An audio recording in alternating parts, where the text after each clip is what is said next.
Welcome to Kites and Strings, the podcast about creativity. I'm really excited to introduce you to our new sponsor, Team Transplant, which is way fitting because August is National Minority Donor Awareness Month. Please check out www.teamtransplant.com to shop for some way fun merchandise. Think puzzles, coasters, and carry-on luggage with Andy Warhol pop art images of various organs, or t-shirts claiming use of recycled parts. The items are not only fitting for donor recipients, but for anybody who likes quirky designs and who can get behind the cause of raising awareness of the need to increase organ donation. All purchases at Team Transplant support the organ and transplant community, so please visit www.teamtransplant.com and know that it's going to feel real good once you do, especially if you buy something. Thanks again for listening to Kites and Strings. If you like the show, please tell your friends. Like and share our pages on Facebook and Instagram. Leave nice comments on Apple Podcast. And if possible, support us by way of a pledge for as little as $1 a month on patreon.com. A simple search on that page for Kites and Strings will get that process rolling. But for now, the episode you're about ready to listen to is the last re-release before we enter into Season 2. We're so excited. This episode features comedian and voice actor Jamie Alcroft, who is not only a huge advocate and supporter of organ donation, but also an organ donor recipient himself. On Kites and Strings, he shares about his start in comedy, his long history in Hollywood as a sought-after comedian, and he shares about his experience of being told he needed a heart. He's written a book called The Man Diaries and is a genuinely funny and thoughtful guy. So here's the re-release of Season 1, Episode 31, Jamie Alcroft, Still Falling Forward.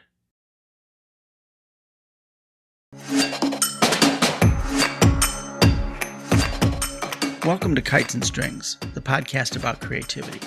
My name is Steve Plume. My co-host, Catherine Shinnock, and I are both registered art therapists and licensed clinical professional counselors, in addition to being creatives. In this podcast, we explore creativity, paying particular attention to the tension, like that which is present between a kite and its string, that is often experienced by those who choose a creative lifestyle. Along the way, we interview fabulous guests who have found their own success living their creative lives. Today's guest is Jamie Alcroft. He was the Jamie part of the Mack and Jamie comedy duo, who were once considered the funniest comedy duo in America. He's appeared multiple times on The Tonight Show with Johnny Carson and then Jay Leno in the 1980s, which led to their hosting their own syndicated television series called The Comedy Break. We pick up discussing some of Jamie's voice acting work, where his list of credits is way too long to list. And we arrive by the end of this discussion with a clear understanding that his comedy and voice work is just the beginning of his string grabbing and kite flying. I believe at some point in time, you have yelled at my son. Ooh, this sounds like a great, unexpected link. Now we should break for commercial. Boom. And possibly me. I'm looking at some of your video game voiceover credits. Oh, yes, I have. I'm sorry. And my son is 25, and he was way into Gears of War and Call of Duty. Oh, my gosh. And you had been a voice on those games. I used to play Call of Duty with him. We used to laugh because I'd say, hey, I want to play Call of Duty. And he'd say, oh, you said duty. And Duty. Duty, right. Introduce yourself. How did you, what you have been doing everything. You've been a comedian. You've been voice acting. You've been. Actually, I'm going to take Steve's question. I'm going to refine it because that question's over. Thank you. Thank you. Where did you start? And how old were you when you started? Doing what? Oh, in arts? In the arts, something creative. Something creative, something in the arts. I started in the arts in first grade, where I played Joseph to Sally Todd's brilliant rendition of Mary. Yes. And then I'm going to really out myself here. Okay. I played Nat King Cole in blackface in fourth grade. Now this was in 1957 in Youngstown, Ohio. And It wasn't a minstrel show, but it was pretty damn close. And I didn't know what I was doing. I'm in the 4th grade. They said, Jamie, you can sing and you do impressions. Can you do an impression of Mack and Cole? I said, sure. So I said, it was just one of those things, just one of those fabulous flings. And I pulled it off, but that gave me the bug. So 4th grade, I did that. Well, then the family left the country and I went to England. We lived in England for 3 years. So here I am at 12 years of age being thrown into this Dickensian environment where everyone's calling me Alcroft over here, Alcroft. And they have switches and canes and bats that they're hitting you with. It was just crazy. It's the only way I can describe it. The school was built in 1552, Bedford School. Wow. And I was the first American ever to be head boy of the school. And when you're the head boy, that means you're the option. You get to carry the canes and the switches, and you wear a blue tie instead of a black tie, and crazy old-fashioned English bullshit. So after the first 3 months, I bound up the canes and I turned them into Headmaster Brown's office. And I said, we are going to rule with respect, not intimidation.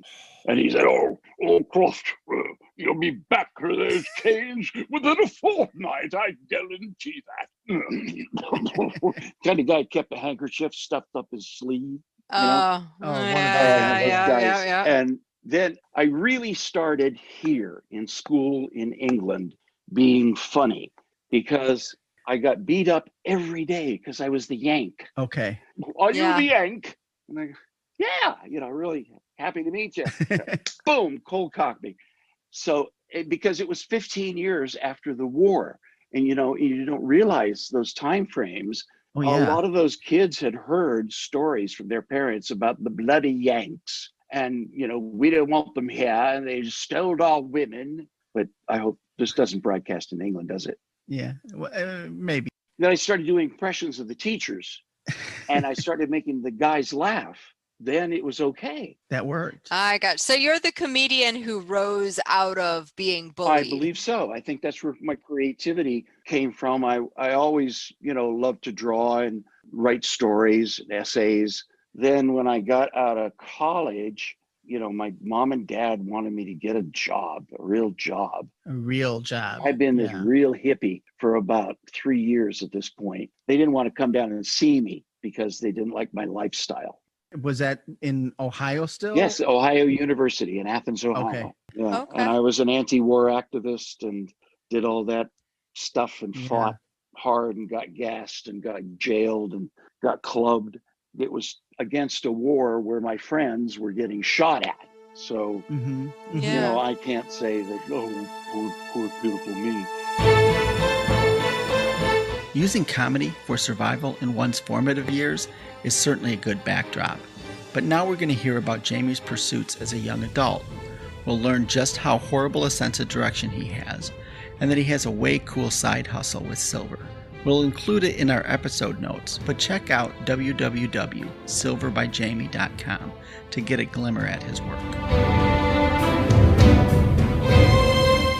Went to Wichita, Kansas. I wanted to go to California, and I got as far as Wichita. I was visiting an old professor of mine and his wife, and they said, oh, why don't you stay here? There's this great job open at the symphony.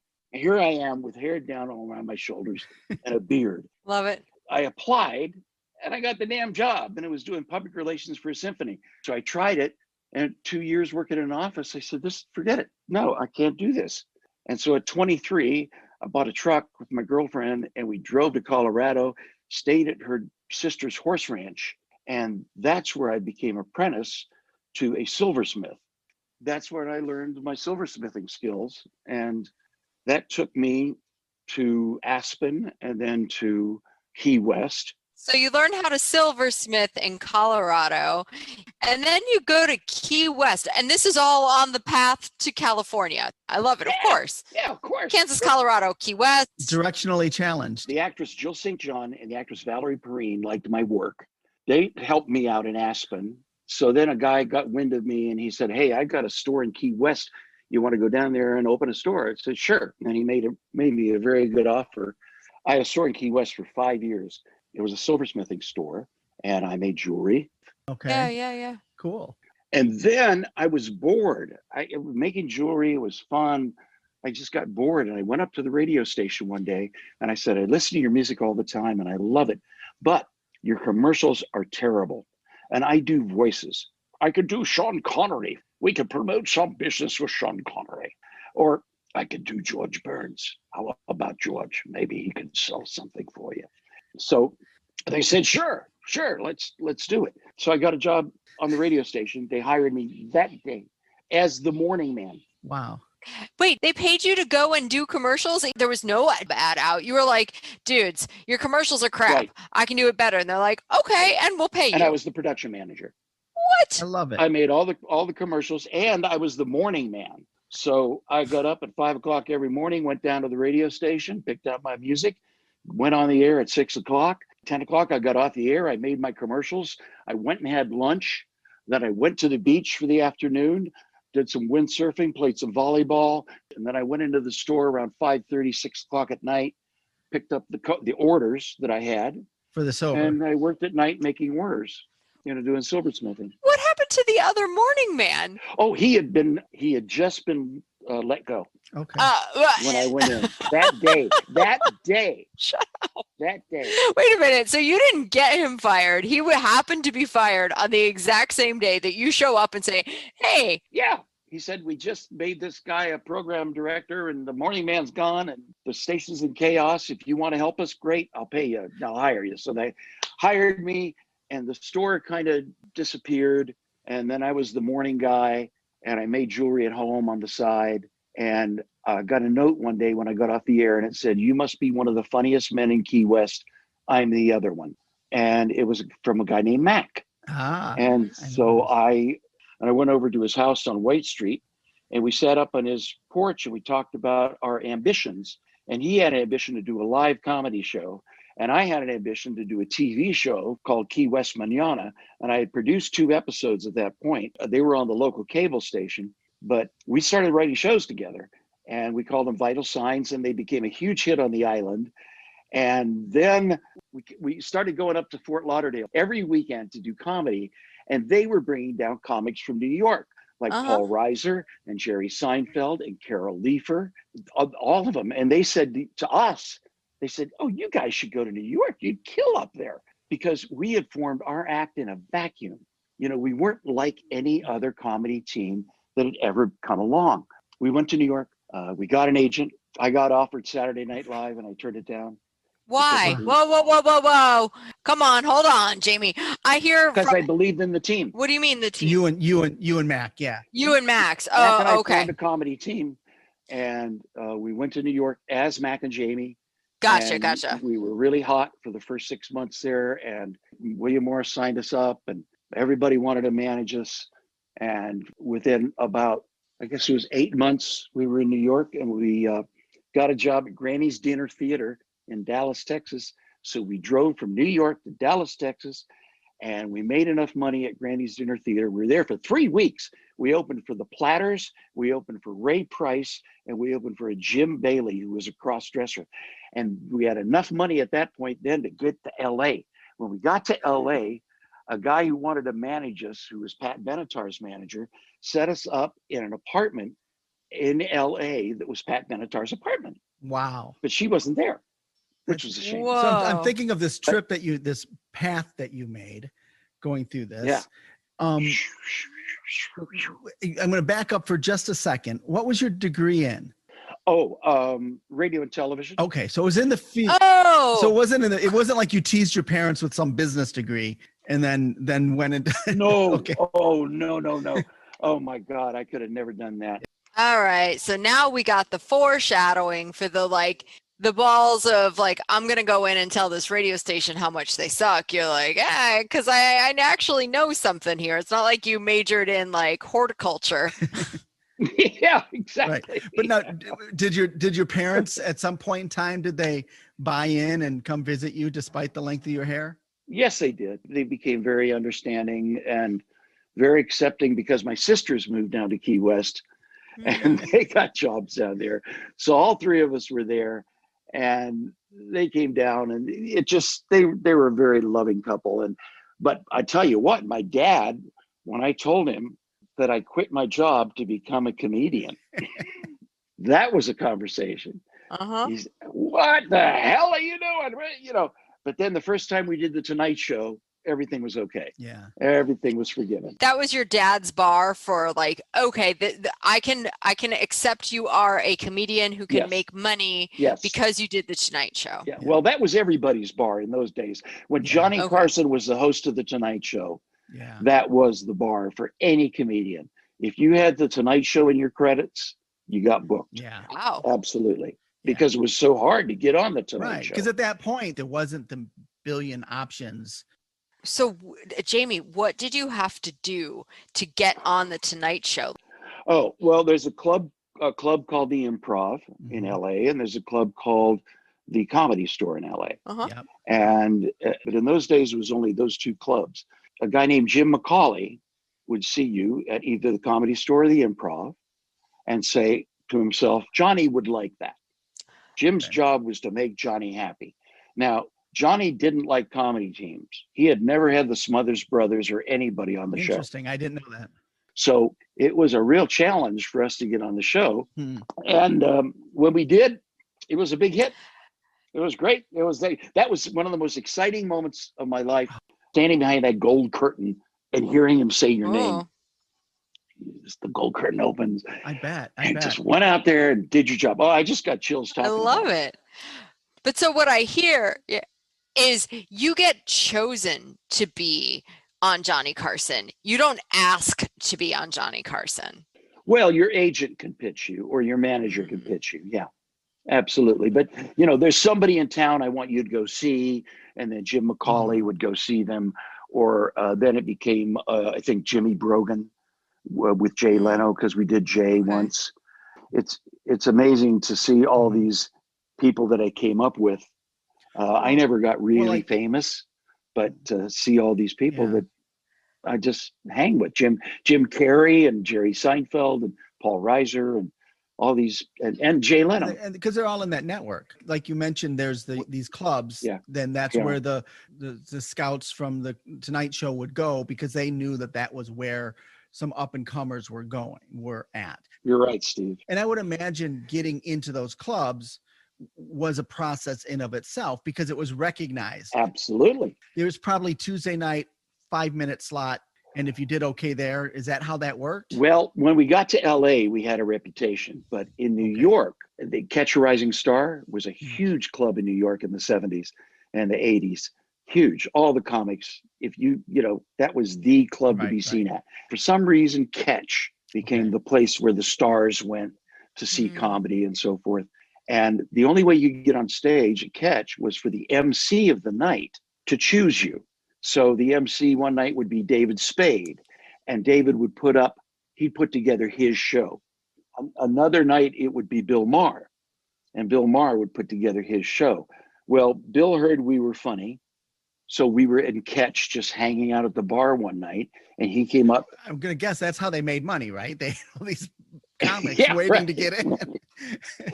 He came up to us and he said, Jack and Mamie, right? And I said, yeah, Mack and Jamie. Yeah. Bill, nice to meet you. He said, yeah. He said, you guys want to go up tonight? Do 8 minutes? No, he said, you want to go up tonight, do 12 minutes.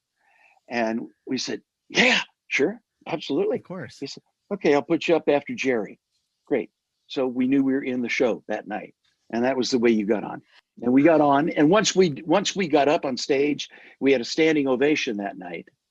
And so the rest of it was gravy. Right. It's like taking advantage of that opportunity and being there and hitting your mark, and I guess that's cool. The early years of a comedy duo in New York and LA. Relative to others, Jamie's rise was pretty quick, but it can still be compared to Survival, just without the part where one gets smacked around by British kids. Next up, we dig into the creative process, and we learn about some of his famous comedy bits with his longtime partner, Mack Dryden.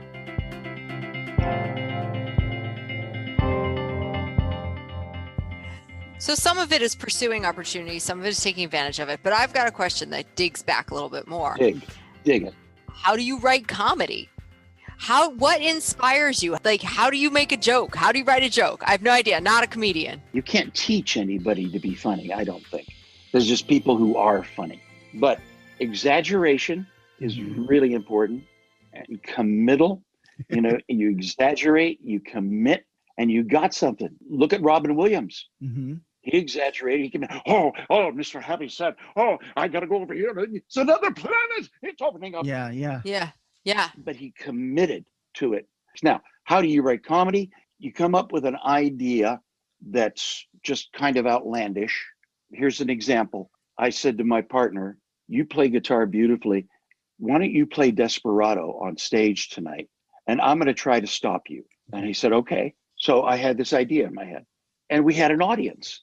And the audience is your litmus test. Mm-hmm. When you're being creative through stand-up comedy, you can think something's funny, but nobody's going to tell you something funny like your audience is going to tell you it's funny. Right. That's true. It's just gold. So it's that feedback. He brought out his guitar and I said, what are you doing? He said, I'm just going to play a little song here. I used to sing back in college with my girlfriend, Sandy. She's out in the audience tonight. Sandy, thanks for coming by. And he starts into, and I said, Mac, don't do this. Just this is wrong. This is a comedy show. He said, well, I'd like to finish up with a little music. I said, but it's not funny. And at that point, he grabs my microphone and moves it upstage. He just did that. That was his reaction. And that wasn't planned. No, I pushed him to that. There was nothing else he could do but remove me from the picture. So what you did is you created a scene and then you let it develop. So then I brought the mic up and I plumped it down on the stage as hard as I could, interrupting his song a little bit. And then I said, I apologize. Sorry, go ahead, sing your song. And I moved behind him. And I wish I had a roll of Scotch tape right now, but I take a roll of Scotch tape, I put it across my nose like this. And I just stood there and looked at him and looked at the audience. And the audience was hysterical. And then I took another piece of tape, put it on my eye, another one on my mouth. And at this point, my face is just contorted and the audience is hysterical. And Mac's still singing Desperado. And he gets to the last verse and he says, come on, Jamie, sing the last verse with me. And he doesn't turn around because he knows I'm doing something there. And I walk up to the microphone, totally handicapped, and I sing the last verse in beautiful harmony with him. You better let somebody love you before it's too late. That was my harmony. And man, we nailed it. And then I ripped the face off the tape off my face. So I had a career of 35 years doing stand-up, and almost every night on stage, I taped my face. When you talk about a comedy pair, you have an opportunity to build conflict. That's exactly what it is. Conflict and exaggeration. Yeah. Well, conflict is, the form of any scene, any improv or anything. But you're less able to do it as a single person up there. Yes, exactly. But it really is difficult. Like one of the things we used to do is, again, conflict. I brought out a little book that I wanted to read from. And it was one of those little golden books, with a unicorn on the cover or whatever. And Mac said, what are you doing? What are you doing? And I said, well, Mac, tell you what, you read the book for me. I'll accompany you. And I pulled out this little wooden flute I had, and I'd play on the flute. And Mac would read from the book. And he'd try to stump me with impressions or noises, and then a bunch of dogs. Saw the cows in the field who were silent and we got it going to where it was just a breakneck speed. It was a big hit. That was a big hit. And that was something that, again, you just try and you play with and you create really on stage. You go on stage with a premise. And the audience tells you what's funny. Some of the things you say within the premise and do are not funny, and maybe the premise doesn't work, but at least you're going to learn. And you can't say, oh, what a lousy audience tonight. So we learned about the mechanics of writing a joke, and particularly for a comedy duo. But here, Catherine seeks information about inspiration. Expect some good stuff about just letting it flow, not judging or being critical of yourself. And if you do not know his story, you will likely be surprised by the situation and setting that ultimately provided him with a large swatch of mineable material for future comedy bits. What do you think it is that inspires the starting point for you? Desperation. Where does my wife's a professional ice skater. She's an ice choreographer. She's won 2 Emmys for her ice choreography. She choreographed Blades of Glory and High Tanya. So I've been around a lot of ice all my life. You pick up a piece of paper and put it in front of you. It's just like putting on a pair of ice skates and going out on a beautifully clean surface that's just been Zamboni. It's glistening with the water on it. But you take that first step.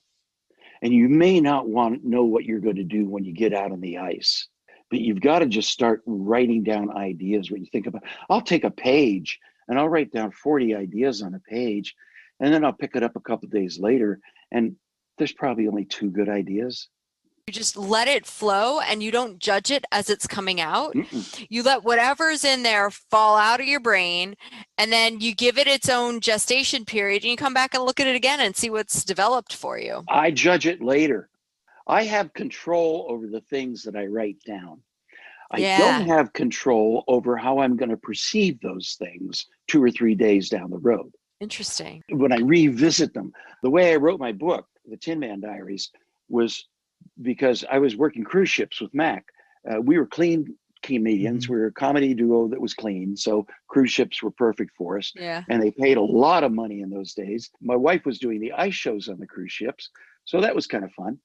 We wrote stuff about every port we visited. Wherever we went on the cruise ships, there were jokes to be had there. And it was like you sit down, you write down 40 jokes, and you try out a couple of them on stage that night. And if they work, great, and you go back to it.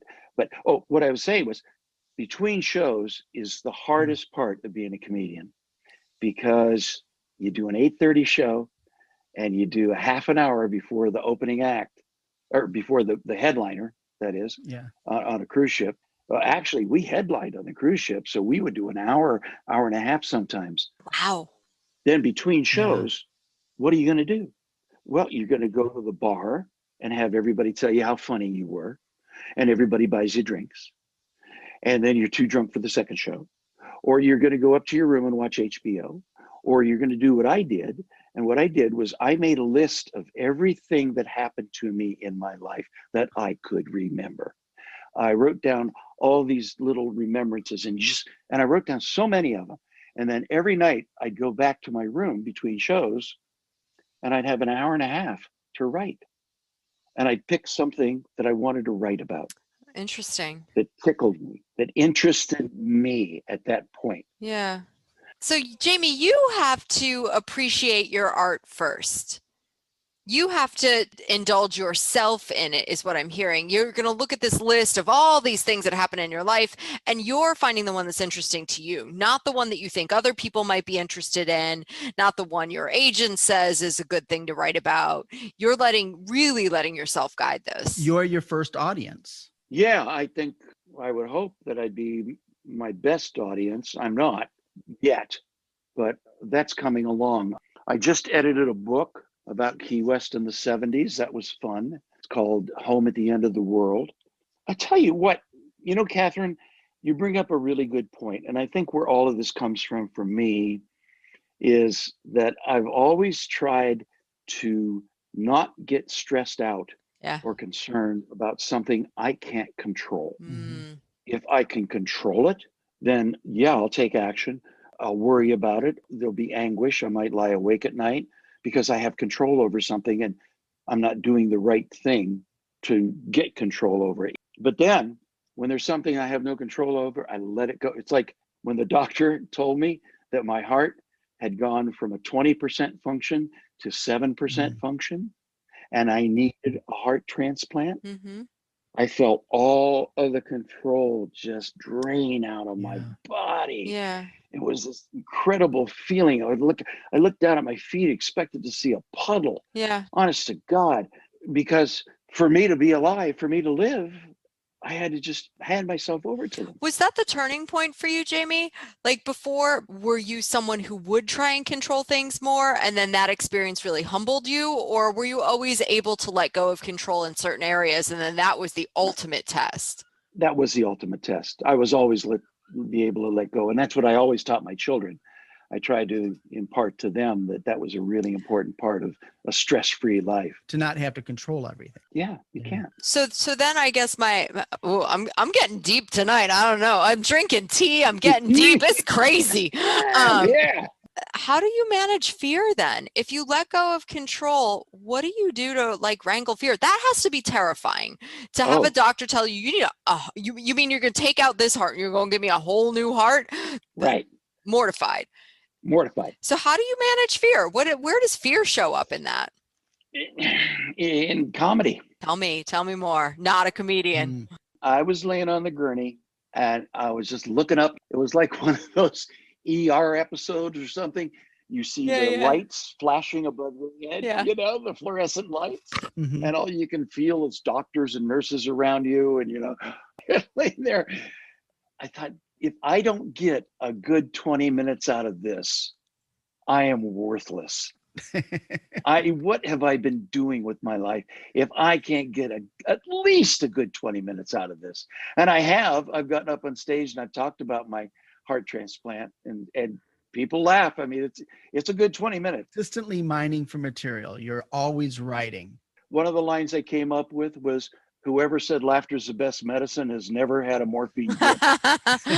But so I guarantee does comedy then, in those moments, it's making me think of how I've used humor to break tension, almost as a distraction. Yes, absolutely. Yeah, that's what it is. Yeah.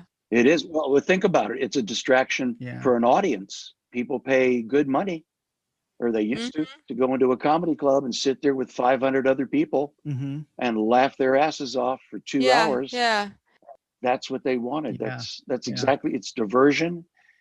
Yet it's confrontation as well, because in real comedy, you confront truth. Yeah. A difficult thing is trying to find a way to impart truth in a humorous fashion, because if you can impart in a humorous fashion, people are going to remember it. One of my best friends is a guy named Bob Duback. He's a brilliant comedian, and one of his shows was The Book of Moron, and his other show was The Male Intellect, an Oxymoron. Just brilliant, because he confronts these audiences with their foibles and their generalities and all these prejudices they might have. I actually miss that. I haven't performed in probably a year. Yeah. Because of COVID and everything. And has that been hard? It's not hard, but you miss getting up on stage. I've been, I've had my diversions. I've had some orders for my jewelry. I do a lot of podcasts because of my heart transplant. And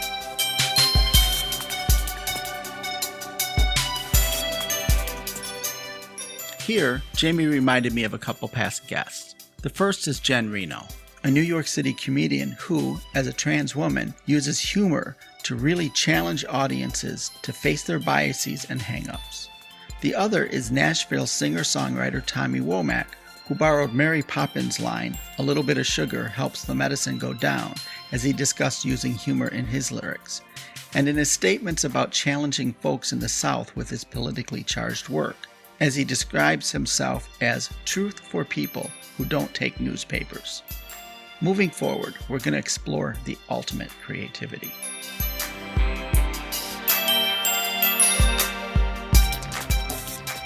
One of my big messages to people is to donate, to be a donor.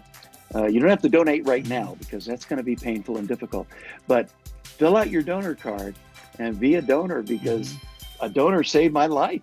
Some guy on a motorcycle in Northern California had the generosity and the compassion to fill out his donor card. And I got the phone call, "Jamie, we think we have a heart for you." And I thank him every day. Thank him every day. It's amazing. It's an amazing legacy, amazing gift. And you talk about recycling. That's Man, ultimate. that is the ultimate recycling. I hear these stories. Okay. Now, I don't know if where I heard them or if there's any truth. Tell me your story. Well, it's more a question. So the stories that when you get an organ transplant, you start to feel or sense, or like there's some connection with the person who donated it. Like, I never liked grape soda and now I have a new heart and all of a sudden I can't stop drinking grape soda. And then I find out motorcycle dude in California loved grape soda. Did you get any weird shit like that? Nothing has really affected me. I got my heart from Russia. From Russian. And I haven't felt any ill effects really to this point. Perfect. I don't know. I am eating lots of borscht. Normal. Lots of goat. I love normal. Goat. No, nothing has changed. I've been a vegetarian since 1971. I have been me since 1949, and nothing's changed. And I'll tell you what. Those stories are erroneous because of this very fact.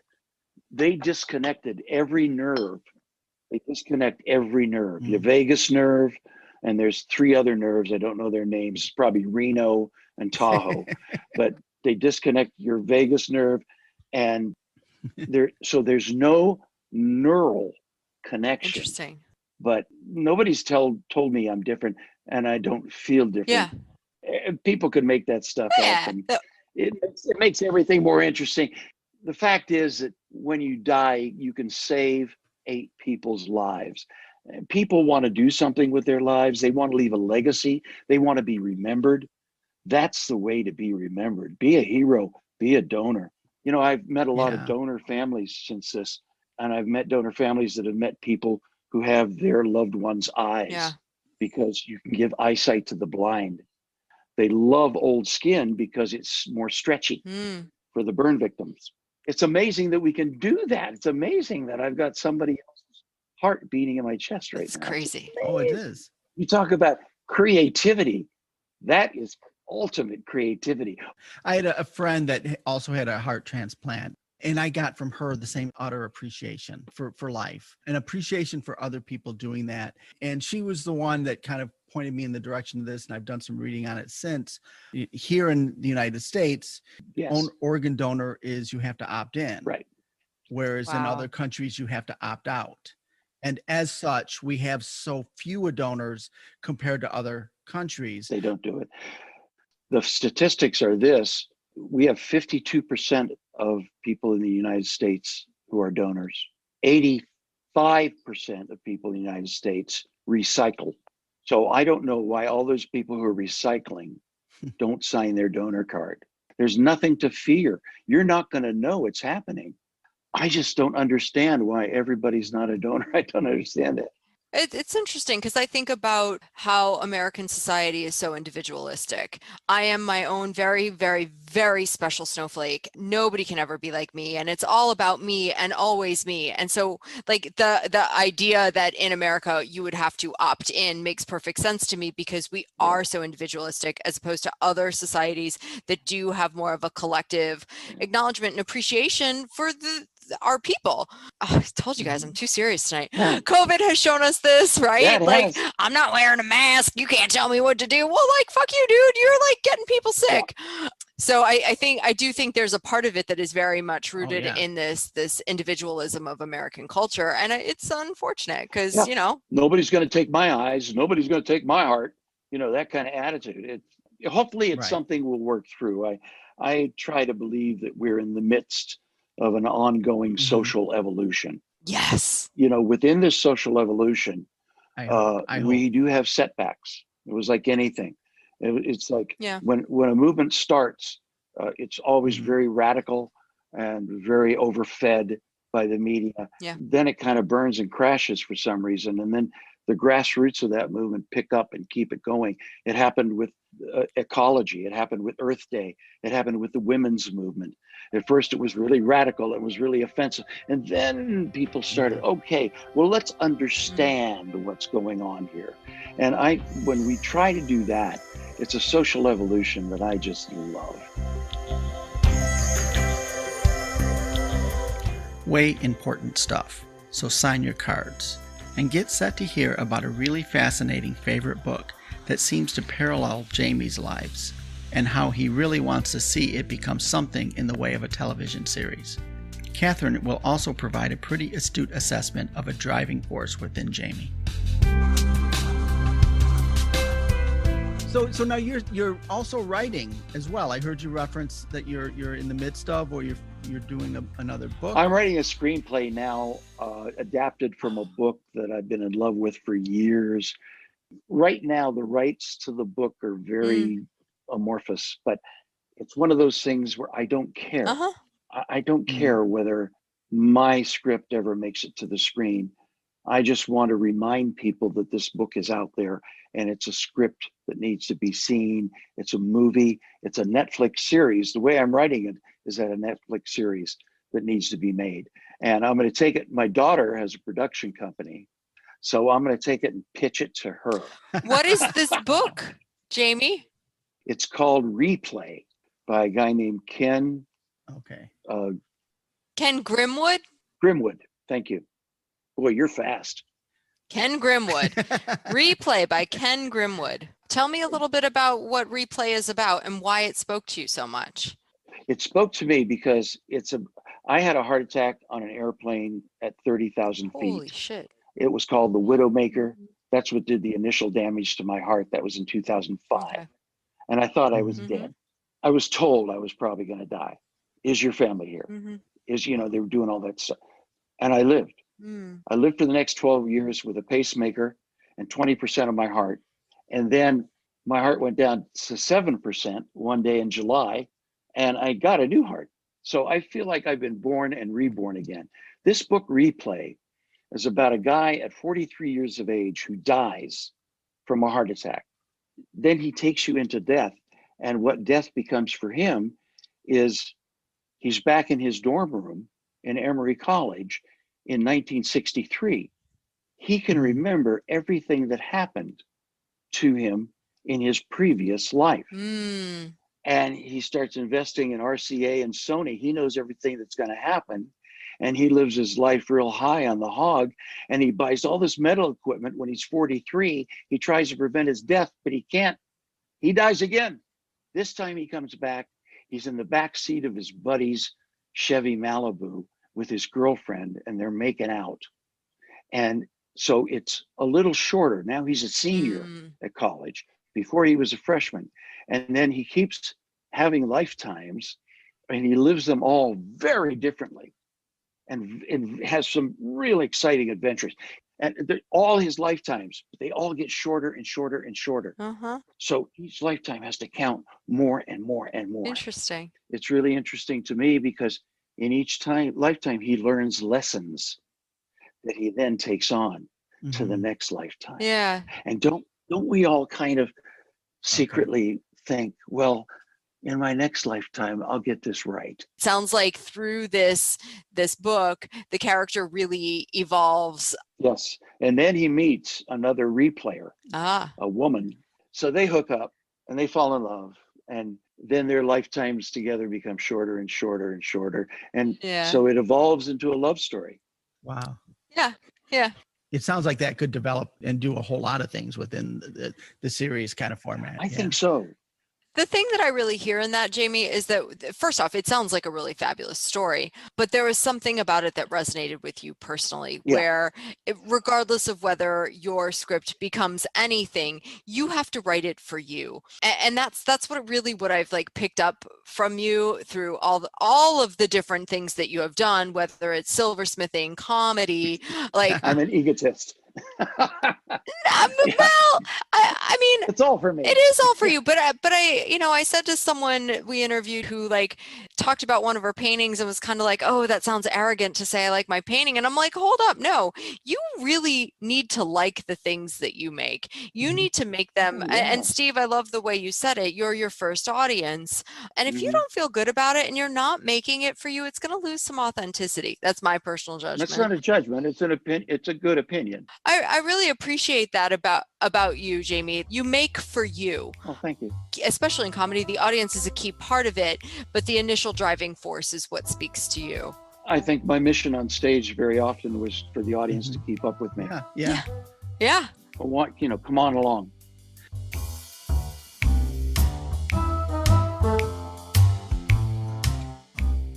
When you hear of the various brands of amazing that his kids bring to the table, you will certainly understand why we needed to make sure we ventured into the following topic about raising creative kids.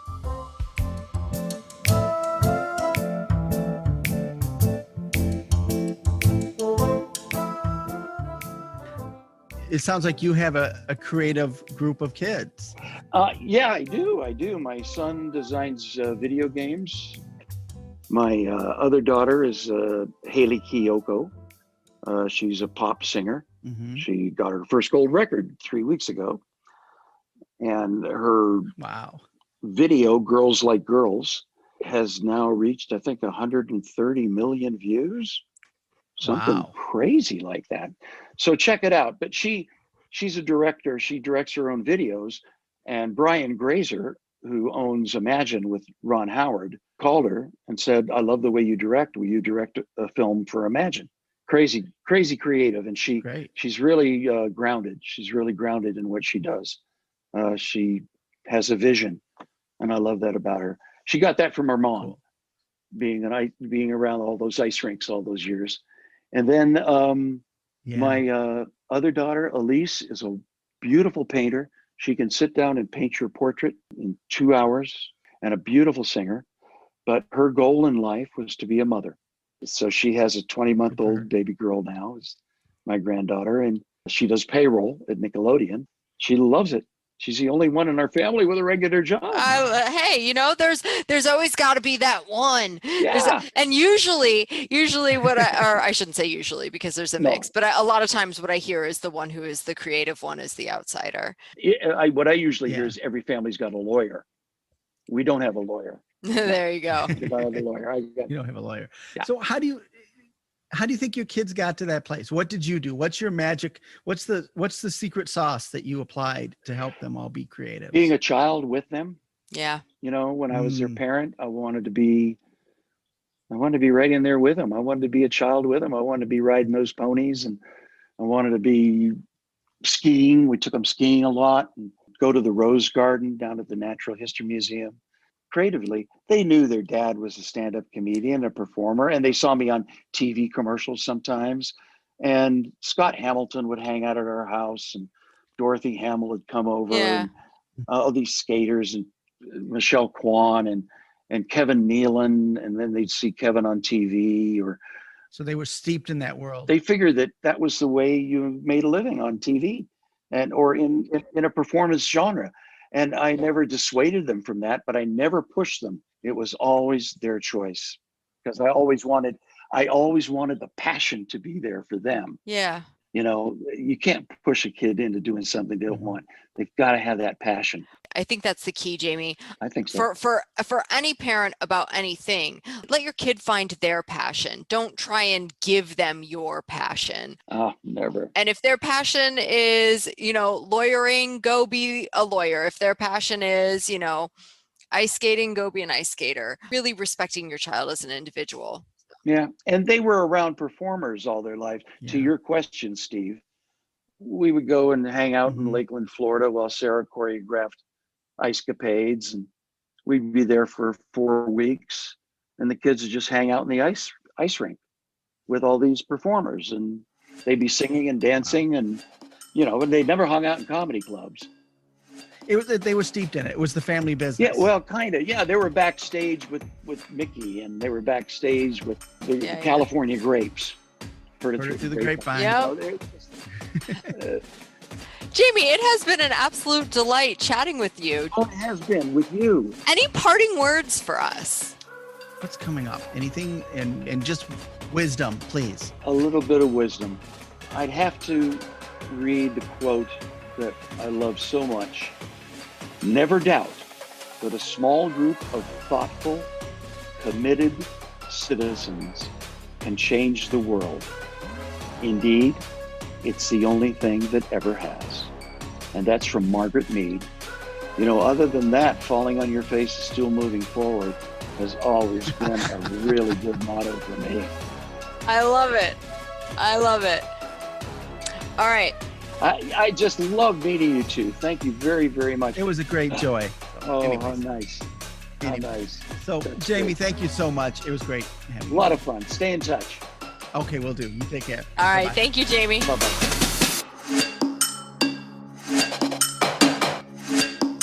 It was so much fun having Jamie Alcroft on the show. He's a funny dude with such a rich experience in show business.